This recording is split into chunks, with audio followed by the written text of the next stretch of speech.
Hello दोस्तों, स्वागत है आपका एटम पॉलिटेक्निक में। देखिए, आज जैसा कि आपको पता है कि कल हमने देखा था यूपी पॉलिटेक्निक एंट्रेंस एग्ज़ाम 2025 में फिजिक्स के मोस्ट इम्पॉर्टेंट क्वेश्चन। ठीक है, आज उसी को कंटिन्यू करेंगे। ओके, देखिए, पहला जो क्वेश्चन है हमारा वो ये है कि टॉर्च से किस प्रकार के प्रकाश पुंज की प्राप्ति होती है। जो टॉर्च होता है उससे कौन से प्रकाश पुंज की प्राप्ति होती है? समांतर, संतृप्त प्रकाश पुंज या फिर असंतृप्त, अपसृत। इसमें से कौन सा हमें एक टॉर्च जब हम जलाते हैं तो उससे कौन सा प्रकाश पुंज प्राप्त होता है? तो इसका जो राइट आंसर है वो है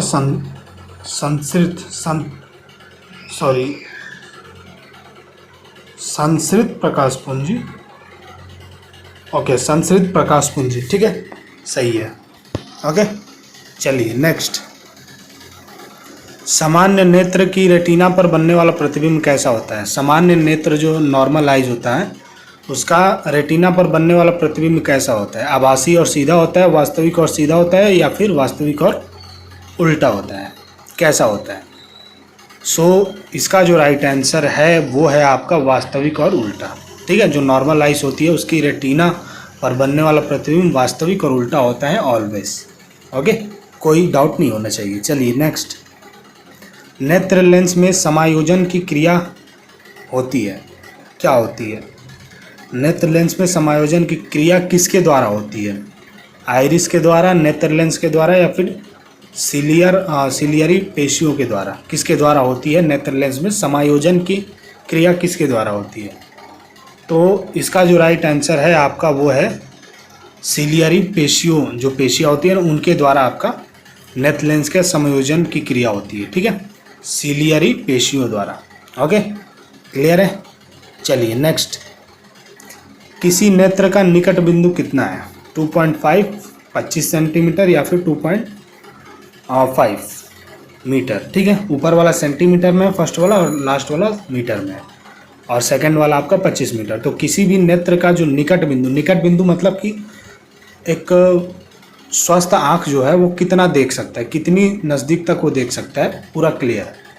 तो इसका जो राइट आंसर है वो है कि 25 सेंटीमीटर तक वो क्लियरली देख सकता है।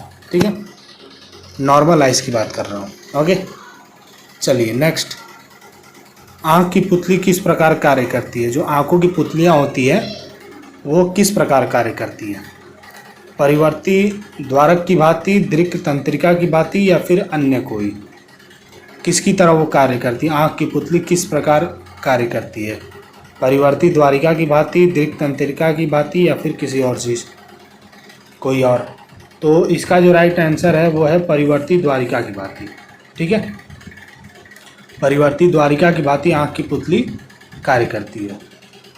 ओके, क्लियर है? चलिए अगला देखते हैं। सामान्य मानव नेत्र का दूरबिंदु होता है, कितना होता है? सामान्य जो नॉर्मल आइज होती है उसका दूरबिंदु कितना होता है? 25 सेंटीमीटर पर होता है, अनंत पर होता है, या फिर 25 मिलीमीटर पर होता है? कितने पर होता है? तो इसका जो राइट आंसर है वो है अनंत पर। ठीक है, कितने पर होता है? अनंत पर होता है। क्लियर है? चलिए नेक्स्ट। सिनेमा के पर्दे पर किस प्रकार का प्रतिबिंब बनता है? आभासी प्रतिबिंब बनता है, वास्तविक प्रतिबिंब बनता है, या फिर दोनों ही बनता है? तो सिनेमा का जो पर्दा होता है ना, जो मूवी दिखाया जाता है सिनेमा, उसका जो पर्दा होता है वो होता है वास्तविक प्रतिबिंब का बना होता है। ठीक है, किसका बना होता है? वास्तविक प्रतिबिंब का। क्लियर है? चलिए नेक्स्ट। कौन रंग है जिसको खतरे का सिग्नल के रूप में उपयोग किया जाता है? देखो, वेरी इजी क्वेश्चन, बहुत ही इजी क्वेश्चन है ये। ठीक है, पहला जो ऑप्शन है बैगनी रंग, दूसरा ऑप्शन है नीला रंग, या फिर तीसरा लाल रंग। कौन से रंग से हम जो खतरे के लिए, अगर कोई भी खतरा होता है तो कौन से रंग का हम यूज़ करते हैं? लाइक जैसे अगर ट्रेन के सामने अगर खतरा आता है, ठीक है, तो कौन सा हम यूज़ करते हैं? कौन सा जो लाइट हम यूज़ करते हैं? ओके, इसका जो राइट आंसर है वो है लाल रंग। क्लियर है? जब खतरे के सिग्नल की बात आती है तो लाल रंग का ही हम यूज़ करते हैं। ओके, चलिए नेक्स्ट। किलोवाट घंटा मात्रक है, किसका मात्रक है? ऊर्जा का, विभवांतर विद्युत का, या फिर शक्ति का? किलोवाट घंटा किसका मात्रक है? तो किलोवाट घंटा जो है वो मात्रक है आपका ऊर्जा का, ठीक है। किसका मात्रक है? ऊर्जा का। क्लियर है? कोई डाउट नहीं होना चाहिए। ओके, चलिए नेक्स्ट। विद्युत बल्ब का फिलामेंट क्या होता है? क्या होता है विद्युत बल्ब का फिलामेंट? क्या होता है? तांबा का होता है, प्लेटिनम का होता है, या फिर टंगस्टन का होता है? क्या होता है विद्युत बल्ब का फिलामेंट? होता है, कैसा होता है, क्या होता है? तांबे का होता है, प्लेटिनम का होता है, या फिर टंगस्टन का होता है? तो इसका जो राइट आंसर है वो है आपका टंगस्टन का, ठीक है। किसका होता है? टंगस्टन का विद्युत बल्ब का फिलामेंट। ओके, याद कर लीजिएगा। चलिए नेक्स्ट। प्रतिरोधक का मात्रक क्या होता है? ओम प्रति मीटर, ओम प्रति मीटर, ओम मीटर, ओम प्रति मीटर, या फिर मीटर? तो नॉर्मल आपका प्रतिरोधक का मात्रक जो होता है वो होता है ओम मीटर। क्लियर है? क्या होता है? ओम मीटर। ओके, चलिए नेक्स्ट। विद्युत धारा उत्पन्न करने की युक्ति को कहते हैं? क्या कहते हैं? विद्युत धारा उत्पन्न करने की युक्ति को क्या कहते हैं? एमीटर कहते हैं, गैल्वेनीमीटर कहते हैं, या फिर जनित्र कहते हैं? क्या कहते हैं? तो इसका जो राइट आंसर है वो है जनित्र, ठीक है। विद्युत धारा उत्पन्न करने की युक्ति को क्या कहते हैं? जनित्र कहते हैं। Okay, clear. चलिए नेक्स्ट। निकट दृष्टि दोष वाला व्यक्ति के चश्मे में लगा होता है? निकट दृष्टि दोष जिस व्यक्ति को होता है उसके चश्मे में क्या लगा होता है? उत्तल लेंस लगा होता है, अवतल लेंस लगा होता है, द्वि फोकस लेंस लगा होता है, क्या लगा होता है? तो इसका जो राइट आंसर है वो है आपका अवतल लेंस, ठीक है। निकट दृष्टि दोष वाला व्यक्ति के चश्मे में अवतल लेंस लगा होता है। ओके, क्लियर है। चलिए नेक्स्ट। दीर्घ दृष्टि दोष वाला व्यक्ति के चश्मे में लगा होता है, क्या लगा होता है? अवतल लेंस, द्वि फोकस लेंस, या फिर उत्तल लेंस? तो दीर्घ दृष्टि दोष वाला व्यक्ति के चश्मे में आपका लगा होता है उत्तल लेंस, ठीक है। उत्तल लेंस के अलावा और कुछ भी नहीं लगा होता। ओके, चलिए नेक्स्ट। तेज प्रकाश में पुतली का आकार कैसा हो जाता है? बड़ा होता है, छोटा होता है, या फिर कोई फर्क ही नहीं पड़ता? तेज प्रकाश में पुतली का आकार कैसा हो जाता है? तो तेज प्रकाश में पुतली का आकार छोटा हो जाता है, ठीक है। कैसा होता है? छोटा होता है। क्लियर है? चलिए नेक्स्ट। तेज प्रकाश में पुतली का आकार कैसा हो जाता है? वही है जो पहले वाला क्वेश्चन था, है ना, छोटा हो जाता है। चलिए नेक्स्ट। दूरदृष्टि दोष वाली आंखें साफ साफ देख सकती हैं? किसे देख सकती हैं? निकट की वस्तु को देख सकती है, बड़ी वस्तुओं को, या फिर दूर की वस्तु को? किसको वो साफ साफ देख सकती है? तो वो देख सकती है आपकी दूर की वस्तु को साफ साफ देख सकती है, ठीक है। क्या?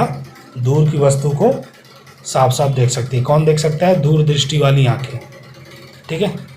दूरदृष्टि वाली आंखें साफ साफ आपकी दूर की वस्तु को देख सकती है। देखो, दूरदृष्टि दोष में हम दूर की वस्तु को देख सकते हैं, और निकट दृष्टि दोष में हम निकट की वस्तु को क्लियरली देख सकते हैं। जौन सा दोष होगा वही उतना ही दूर तक हम देखेंगे। दूर दृष्टि होगा तो दूर की वस्तु देख लेंगे, निकट दृष्टि होगा तो निकट की वस्तु, ठीक है। क्लियर है? चलिए नेक्स्ट। मानव नेत्र में जो बिंदु प्रकाश के लिए बिल्कुल सुग्राही नहीं रहता है होता है उसे क्या कहते हैं? पीत बिंदु, अंध बिंदु, या फिर निकट बिंदु? मानव नेत्र में जो बिंदु प्रकाश के लिए बिल्कुल सुग्राही नहीं होता है उसे कहते हैं हम अंध बिंदु। क्या कहते हैं? अंध बिंदु। क्लियर है? चलिए नेक्स्ट। मानव नेत्र में होता है, क्या होता है? अवतल लेंस होता है, उत्तल दर्पण होता है, या फिर उत्तल लेंस होता है? मानव नेत्र में क्या होता है? अवतल लेंस, उत्तल लेंस, या फिर अवतल लेंस, उत्तल दर्पण, या फिर उत्तल लेंस? तो मानव नेत्र में सदैव उत्तल लेंस ही होता है, दर्पण थोड़ी होगा। इंसानों के आँख में लेंस ही होगा ना। तो दो ही ऑप्शन फिर बचते हैं, अवतल लेंस और उत्तल लेंस। तो उत्तल लेंस हमारी आंखों में रहता है, ठीक है। चलिए नेक्स्ट। उदय और अस्त होते समय सूर्य दिखाई देता है, कैसा दिखाई देता है? लाल दिखाई देता है, नीला, काला, कैसा दिखाई देता है? उदय और अस्त होते समय सूर्य कैसा दिखाई देता है? तो इसका जो राइट आंसर है वह है लाल, ठीक है। तो यहाँ पे लगभग 30 के आसपास क्वेश्चन हमने कर लिए, ठीक है, जो कि मोस्ट इंपॉर्टेंट थे लाइट से चैप्टर से। और भी बहुत सारे इंपॉर्टेंट क्वेश्चन आएंगे, ठीक है। ये प्रीवियस ईयर में भी कुछ क्वेश्चन ऐसे हैं जो प्रीवियस ईयर में आ चुके हैं, कुछ क्वेश्चन ऐसे हैं जो न्यू हैं, ठीक है। तो चैनल पे बने रहिएगा, चैनल को लाइक कर ले, चैनल को सब्सक्राइब कर दे, ठीक है। वीडियो को लाइक कर दे, शेयर कर दे, ठीक है। सपोर्ट चाहिए तभी मोटिवेशन मिलेगा हम लोग को भी, ठीक है। बहुत जल्दी मैं सामने से आके भी आपको पढ़ाने वाला हूँ, बट अभी ऐसे ही चलने देते हैं। क्लियर है? तो मिलते हैं अगले वीडियो में, तब तक के लिए wish you all the best.